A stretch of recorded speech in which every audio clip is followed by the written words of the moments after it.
All right, so with experimentation, the goal is to make causal claims that correlations do not afford us the ability to do. So causality here is going to be a very important idea. And as I may have said before, think about what causality means here is that, if I was to show that drinking 2 cans of, let's say, diet soda a day causes you to have a stroke 50 years from now, I can write legislation and change laws that make it illegal for you to drink that much kind of artificial sugar.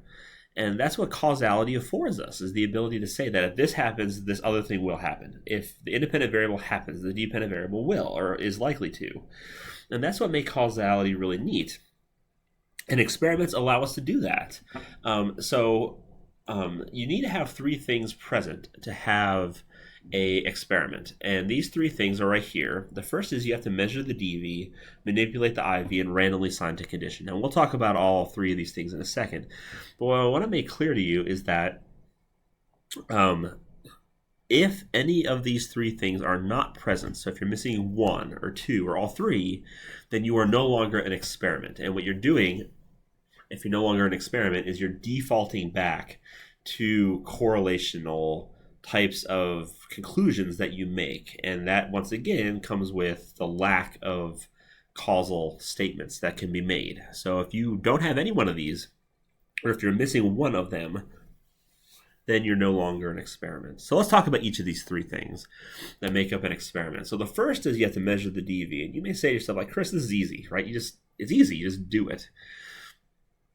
But in reality, it's not that easy to do, especially when we know that certain behaviors that social psychologists are interested in are not particularly well set up to deal with this in a very valid way. Let me give you an example from the prejudice domain. Right. So let's say that you are, you're a social psychologist and you're measuring a white supremacist. A white supremacist, that's a bad example. Let's say, okay, let's scratch that. Let's say that you are a social psychologist and you want to measure your prejudice towards black people.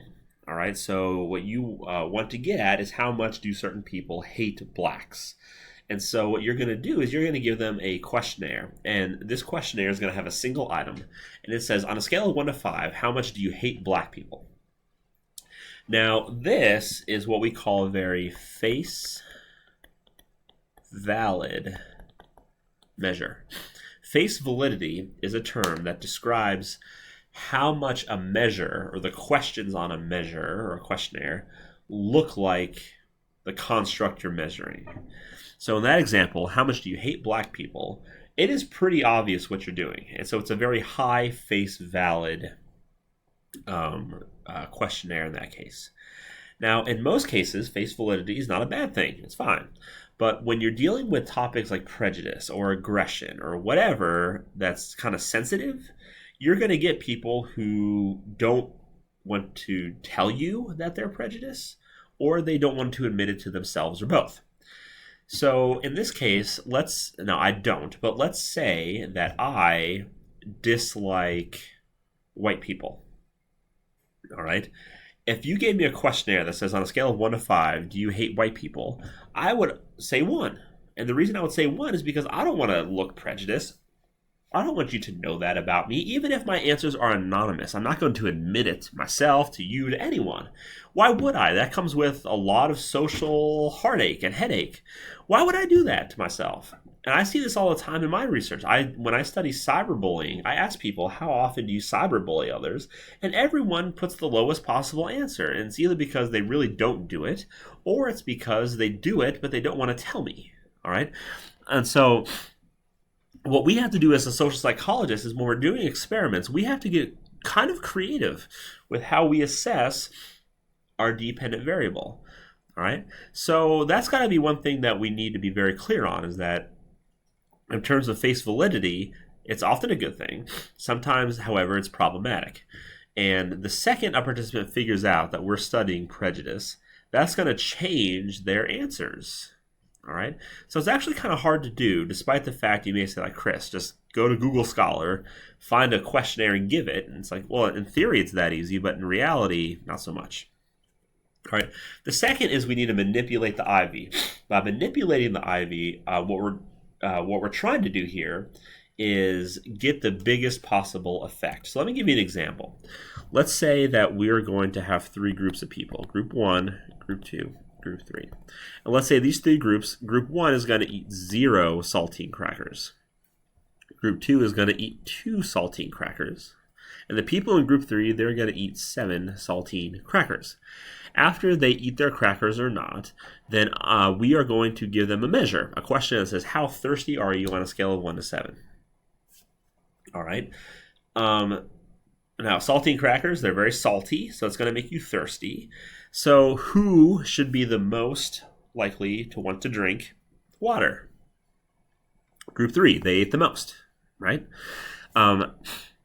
However, when we're looking at comparing groups to each other, what we want to do is we want to get the highest possible effect. So let's say we have these three groups, but let's say economic reasons, I need to cut out one of them. Which one group do I cut out, assuming all other things are equal, and our goal is to get the biggest effect? Well, the difference between here and here is 2. The difference between here and here is 5 crackers, and the difference between here and here is 7 crackers. So if I was to cut out a group, I would probably cut out Group 2. And whoa, sorry. I don't know what happened there. Okay.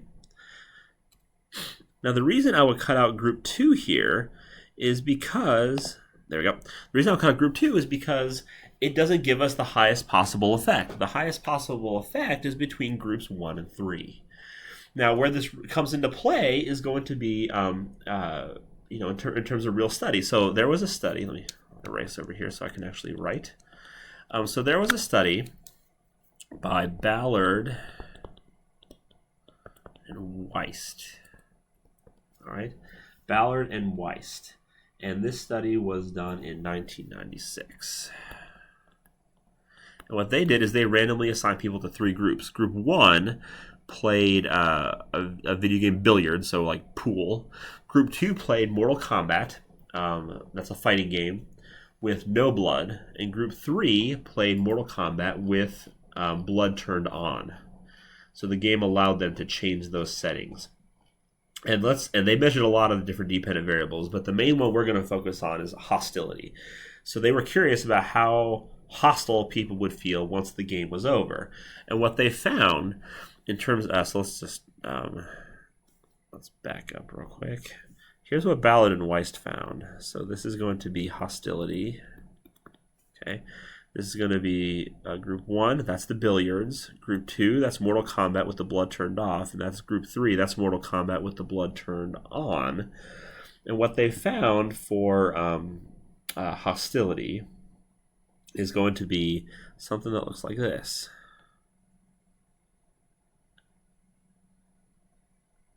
Okay.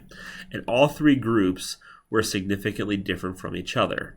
But when you're looking at the effect, the question has to be, why would Group 1 differ from these Groups 2 and 3? Well, because if you see violent acts, you're also likely to be hostile.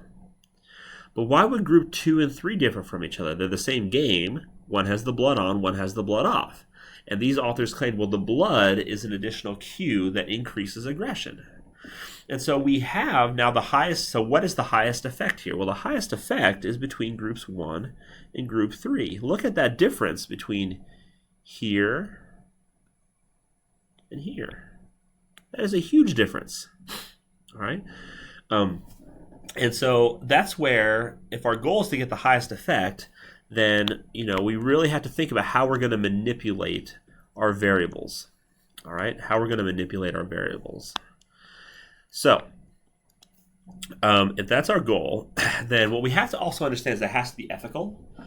So let's use another example here where, let's say we're going to look at drinking behaviors. And to make this ethical, to go through the IRB, we have to make sure that no one is driving, everyone is over 21, and they have to sign an informed consent saying they might drink.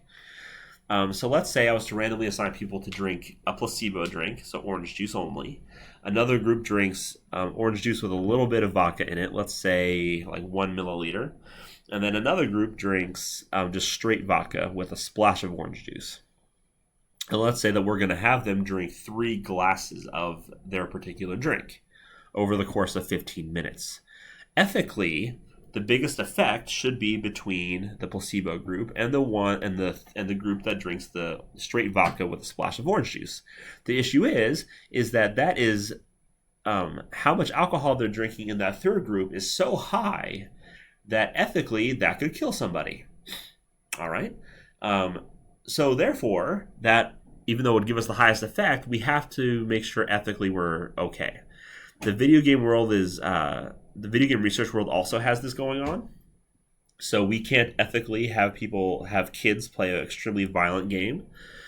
So we have to pick a game that has violent content in it, fighting, but doesn't have the blood, the gore, stuff like that. So we have to make sure ethically that even though we want the highest effect, we're not going to do it. Now, each of these, so let's just end there with that. And then finally, the third piece is, I'm sorry, we're still talking about manipulating the independent variable. I'm sorry. So let's keep talking about this. So in terms of manipulating the independent variable, each group is called a level. All right, level of the independent variable. So in the Ballard and Weist example I just gave, they had the billiards game, Mortal Kombat with the blood off, Mortal Kombat with the blood on. There's one independent variable. Then that variable is what game do you play, but it has 3 levels, 3 groups. All right. The way a level works is each level gets something different, but how different it is what you're manipulating, and that's what you decide as a researcher. All right. Now, there are very specific notations for this when you start adding more independent variables. So let's say I was going to replicate the Ballard and Weist study. So what I was going to have is I'm going to have video game 1, video game 2, video game 3. All right, this is one independent variable. What game do you play? How many levels? There are 3. But let's say I'm also going to look at if they're male or female. Okay. So males and females are going to either play game 1, game 2, or game 3. Now we have 2 independent variables. This is independent variable 1, what game do you play? This is independent variable 2, all right, are you a male or female? This is not manipulated. Let's be clear on that. We'll get to that in a second. And what we're going to have now is we're going to have something called a 3x2 design. Sorry, that's blocking that. A 3x2 design. So let's be clear on what's happening with the 3x2 design. All right. The number of numbers you have equals how many independent variables do you have. So here we have 2 independent variables. This is independent variable 1 right here. Independent variable 2 is right here. The number of levels of each independent variable is what the number is. So this would be an example of a 3x2 design, just like the example I just drew with the 3 video games and the male or female notation. So this is a 3x2 research design. So let's have you guys practice real quick. Let's say that we are going to do a study where we randomly assign people to drink alcohol, and let's say we have them drink no alcohol, 1 milligram, 2 milligrams, or 3 milligrams. And we're also going to look at whether or not they're provoked or not. So we're going to either praise them, provoke them, or give them no feedback on an essay. What design would that be? Right? That would be a 4x3. 4 is the drink. 3 is the feedback they get. And what the 4x3 tells us is that you have 2 independent variables. The first independent variable has 4 levels. The second independent variable has 3 levels. And that's how we denote these things.